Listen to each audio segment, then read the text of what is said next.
अरे चलो चलो चलो भारी है भाई चल ऊपर भूत हाल है चल रोक ना था। अरे रुक के टाइम नहीं है मैं भूत और रेंग दी चल चल अरे सामान मान झोला तो वही मतलब रखन दे बे। अरे बाद में रख ले यार तोड़ जाना मेरी जरूरी है बच्चा जल्दी करते हैं तो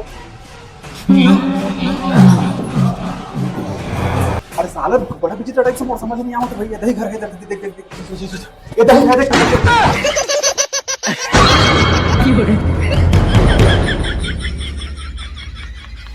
मैं ठीक हो भाई मैं ठीक हो गया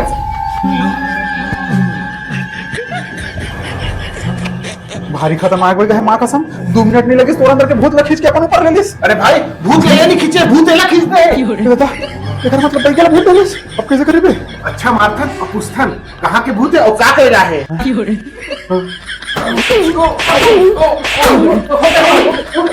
बता बता कहां रहा बता बता। अरे मैं अपन घर यहाँ है बीजू बैठा हूँ मैं। भूत हटा के छोड़ दे बोला बैठ कर लेकिन ना भागी से जबरन के मैं मार खा गया हूँ। दे बैठ कर साले चोटा रुक रे कहे हाँ पानी नहीं दवाई सामान लगा लेके अपन आप बांधे के मौके नहीं दी इतनी भूत मोला गचक दी बुनी देख लो ऐसा ना भूत हमार ते हमार भैया के निकाल दिस मुंह।